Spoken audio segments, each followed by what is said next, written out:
Good morning, and it is still morning. It's 10 o'clock. Day 73 on the Pacific Crest Trail. I did leave at 5:30 this morning as I was making my way back from Grizzly Peak and my desire to have fun and not exhaust myself and do things that probably I shouldn't be doing. But anyways, this morning's efforts over the last 7 miles have just been navigating, so I didn't want to do anything else but make sure I knew where I was. Had to break camp and just trek through a ton of snow, saw some more bear tracks. He was post-holing too. Took Grizzly Peak Road out. I'm still on it. I got about 6 more miles to go. But as soon as you hit 4,800 feet elevation, just like that, the snow's gone. So my navigational challenges are much less with the snow not being there. I did have to cross Tate Creek. That was interesting. Took Yogi's advice and put my Garmin on my waist along with my phone. But it just took me about a half an hour to find a place to cross because the snow embankments were so high. Again, I didn't want to take any pictures because I didn't want to distract my focus. So anyways, probably another 3 miles or 3 hours of hiking to get to Route 89, and maybe I'll camp there tonight. We'll see you on the trail.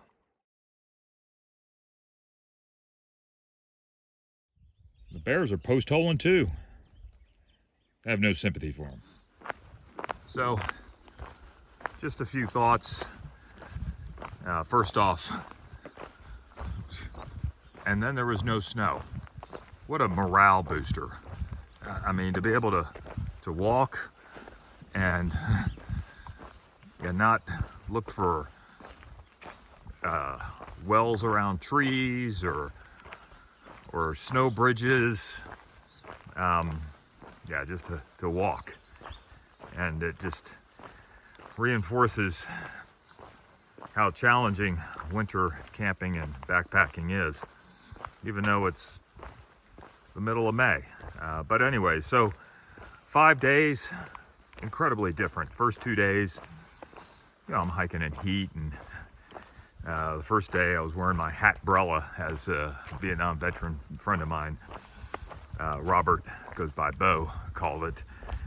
And, I busted out some pretty decent miles, 20 the first day, and that was with a late start, and then 25 the next day.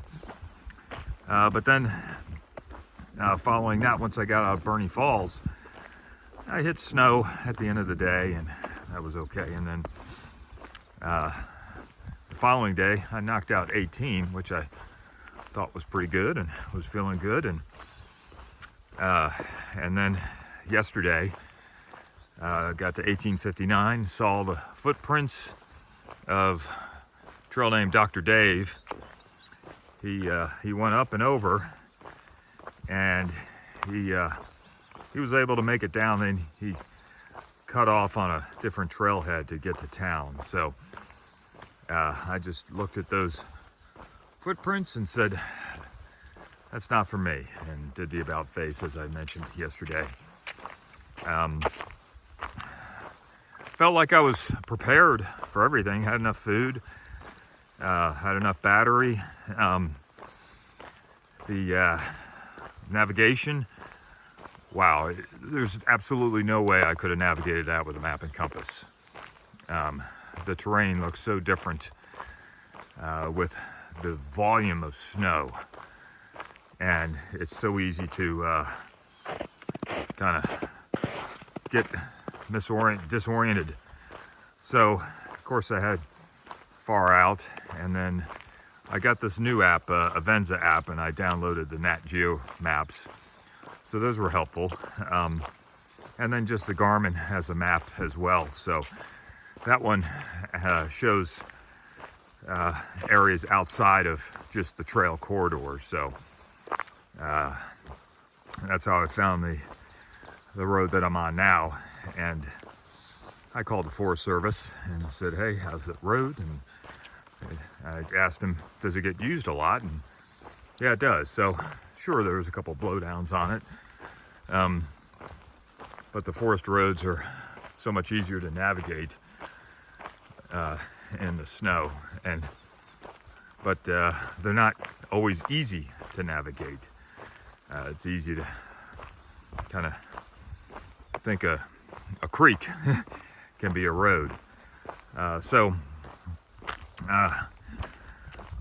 Glad I did turn back, and this is just such a refreshing period to reflect. Did not see a single PCT hiker on the 5 days. And then, again, once I left Bernie Falls to now, I haven't seen anybody. Nobody. So it was fun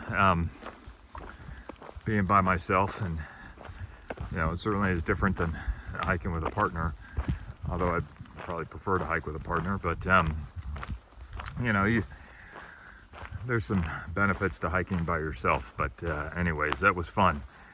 But knowing that the PCT issues 50 permits a day, and I didn't see a single PCT hiker on the trail. Maybe those folks know something. Would I do it again? Yeah, I'd come back out here and do this again, but without any snow. So those are just some thoughts as I'm enjoying my saunter to State Route 89. There's a campground right at the State Route, Forest Service campground. I'm gonna post up and relax. That is just some exceptionally clear water. I'm sure it's quite refreshing too. Narrow bridge, but I'll take a bridge. Cloud River's coming up.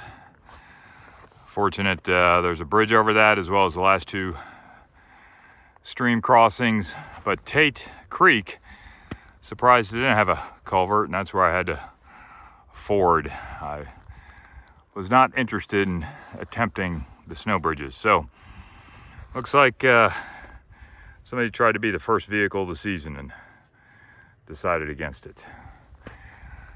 This also is just a spectacular forest. So cool. So I went over to that bridge in the background, and there's a gentleman at the picnic table with the Prius. I asked him if I could just cut through to get some water, and had a discussion and told him what I was doing, and he was very generous. And it doesn't look like he's got that much, but he did insist that he give me a mango, 2 tangerines, and an orange. And he kept on asking me if I needed anything, and I said no, I have everything. But sometimes the people with the least are the most generous. McCloud River.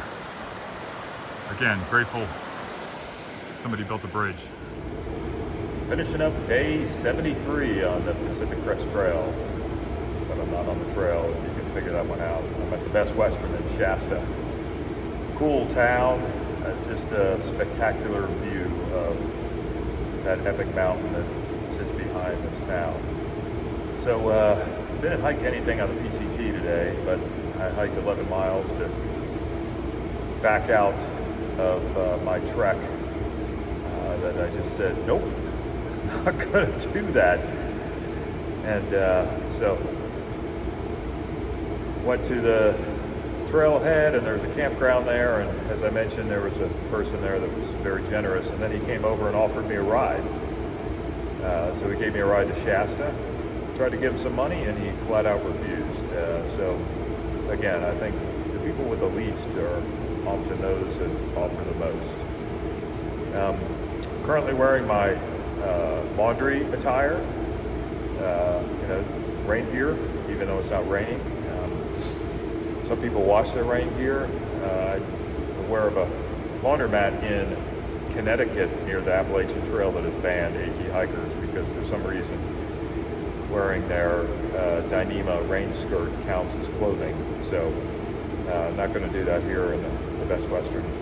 Plus, I don't think anybody would appreciate that. This isn't the hot springs over by Big Bear. Anyways, pretty cool day, going from the snow to dirt and just gorgeous forests. Not sure what lies ahead. I'll keep you posted. Mile Marker, signing out.